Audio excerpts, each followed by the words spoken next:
Hello, I'm Ali. Nice We to just meet found Cassie playing a... Psaltery. Right. It's a practice psaltery. There's a bowed one which comes in the 1800s, but completely different. Okay. I've seen evidence of these being played from about the 1100s to the 1500s. Yeah. But then the Renaissance happens and music styles died off quite a lot. Yeah. Sorry, the music style that this played died off. It's also mentioned in the Bible as being played by King David. Wow. So perhaps it's the same instrument, perhaps, you know, they applied the same name to the different instruments again. It's quite an interesting one. How is it different to, like, I naively thought it's got to be a lute or something. What's going on there? Okay, lutes are more like your guitar-like instruments. Okay. This is the same family as the dulcimer, the Hammond dulcimer. Yeah. And also the altar harp used nowadays, but it's much earlier before than all that. So yeah, you've got each string individually pre-tuned, so you don't have to worry about finger placement, which is very handy. Right, yeah, of course, so there's no neck to it or anything. Exactly, yeah. So that's another difference to the lute. And you've also got steel wire on here. Originally it would probably be brass. Right. But, well, to be honest, it's easier in the temperatures that we travel through. And apparently brass would have given it a bit more of a ringing sound. Okay. But, well, you know, it's... Yeah. Oh, it's beautiful as it is, yeah. Yeah. So what's the wood made? What type of wood is it? I've got no idea. I got it second hand. Yes. It's amazing. How do you get hold of a second-hand one of these? Re-enactment forums. Right. Yes. Okay. So if you're interested, re-enactment forums. Yeah. Was it? So it's a psalter. A psaltery. Psaltery. And so, did this gradually evolve into a harp? No, the harp existed at the same time. Right. What this evolved into was the harpsichord. Or that's what I've heard. Because the harpsichord is plucked and creates the same sort of ringing noises. Yeah. Whereas the piano, again, evolved from the dulcimer family, as in the, the Hammond dulcimer. Yeah, struck. Exactly, Yeah. struck. So you can see the evolution of instruments there. I've also heard that this helped with the invention of notation music. Because what people used to do was they would take a piece of parchment, cut it out and fit it underneath. You can then draw lines on where the strings are, put dots on where to pluck, so it's a very easy play-along instrument. Oh, of course. That's quite handy. You can take it out and use it in another instrument of the same size and same shape. Yeah. And, you know, you can play along to it. But if you take it out, you can actually see a series of lines and dots. Yeah. Which is basically like modern music. But then you condense it down a bit. That's incredible. Rex stacked. Fantastic. Well, thanks very much for chatting to us.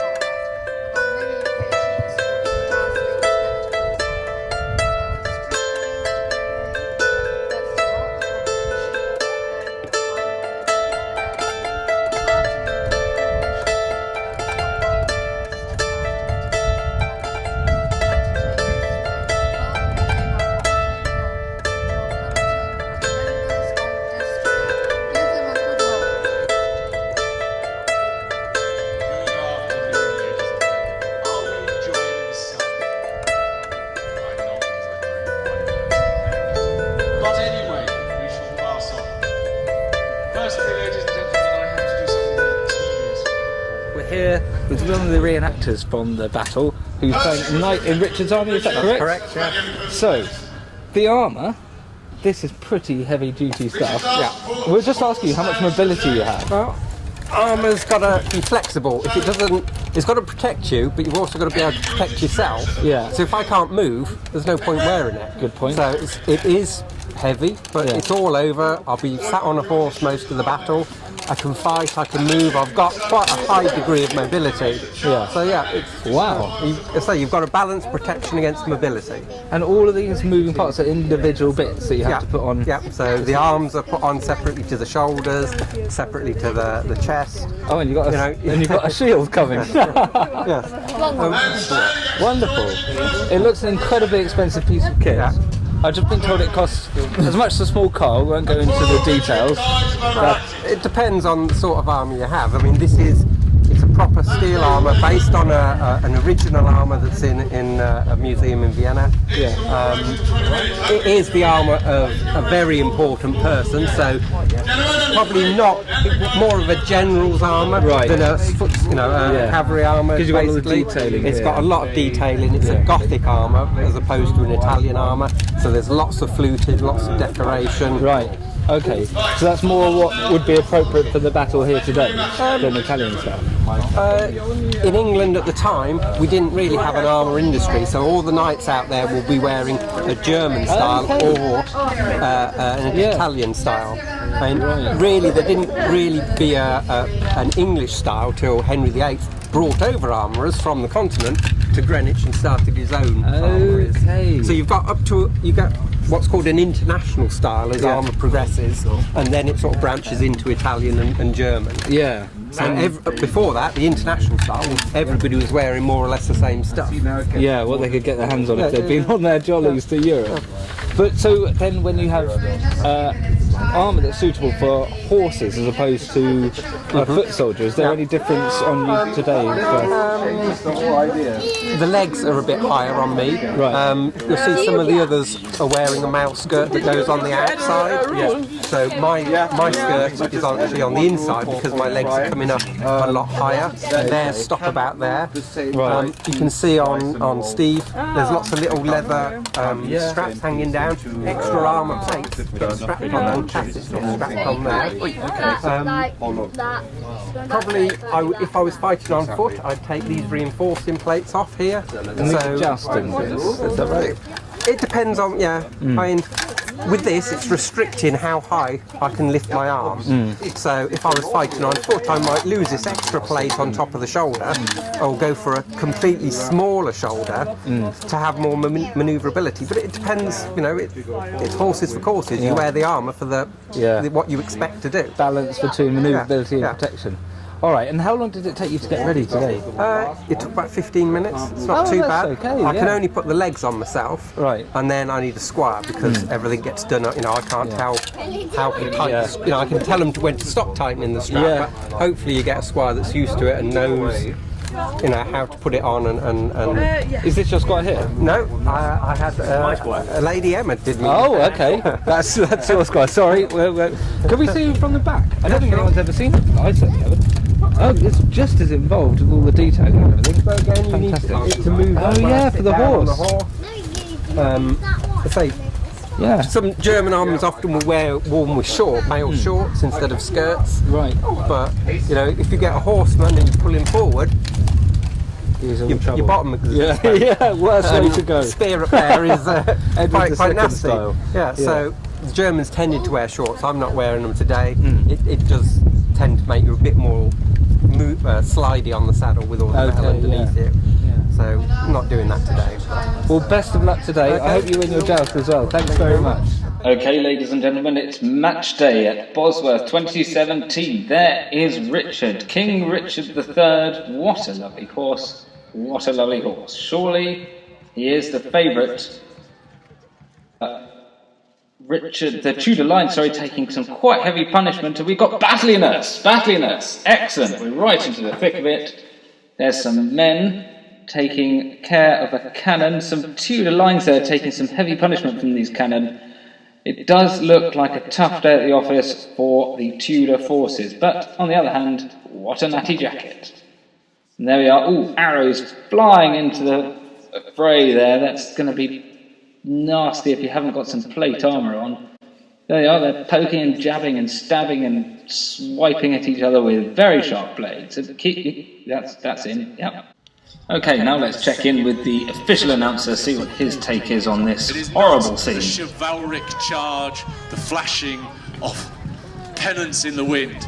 It is men on foot with sword and axe and spear, looking into their opponent's eyes as they do death to them. This is real war.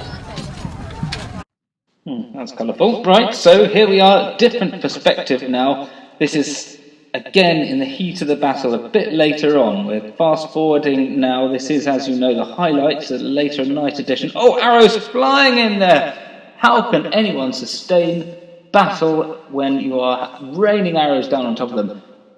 And oh, here we go! Richard bravely charging Tudor. Can he take him from the saddle?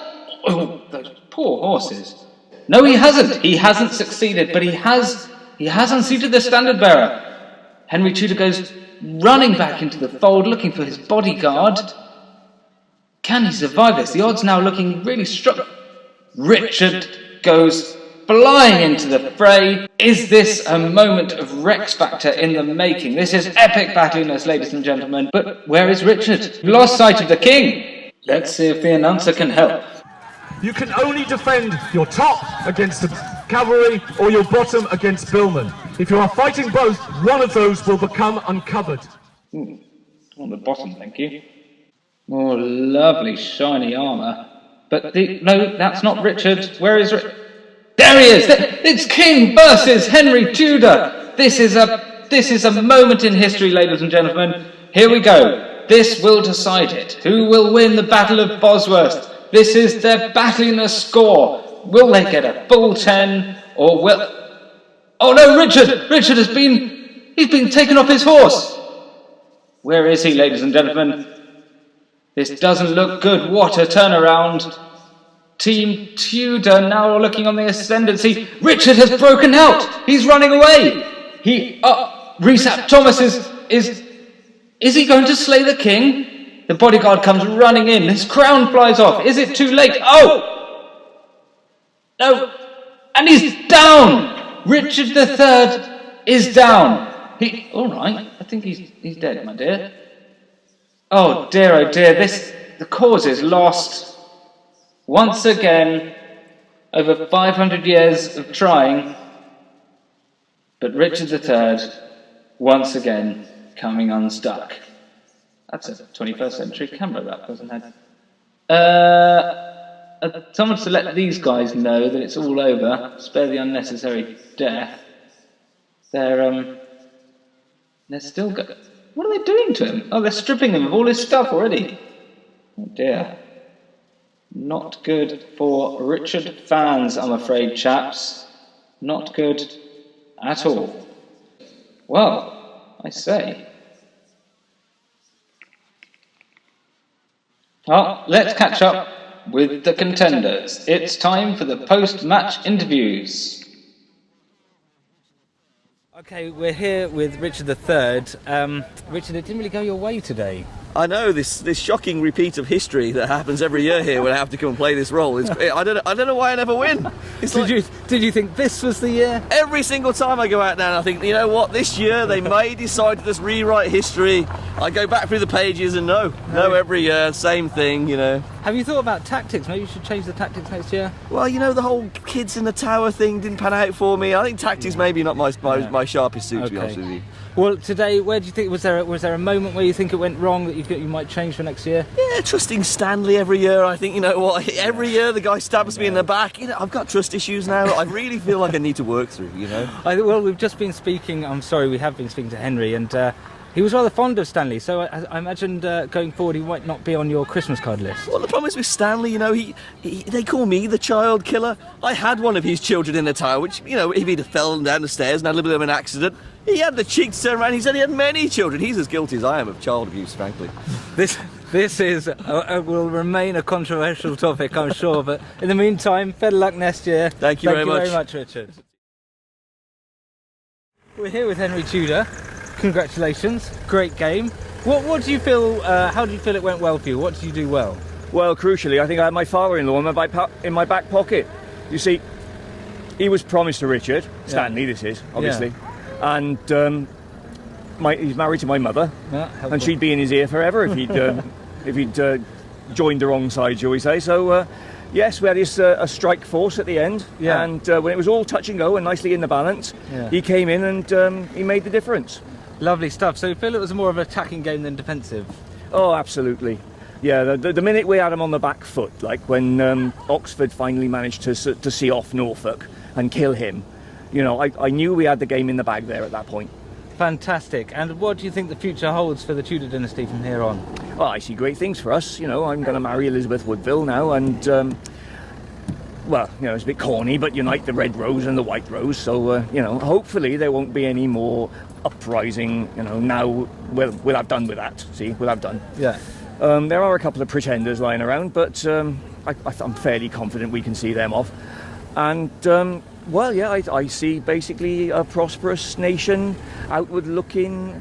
I've got some boys coming in from Europe because I grew up in a French court and that sort of thing. So we've got some new ideas coming in, and yeah, I think it's going to be, well, if I'm honest, a bit of a golden age. Yeah, fantastic. So things are all looking great for the Tudors next season. We'll have to find out how that goes. Thank you very much, Henry Tudor. It's been a pleasure. Congratulations.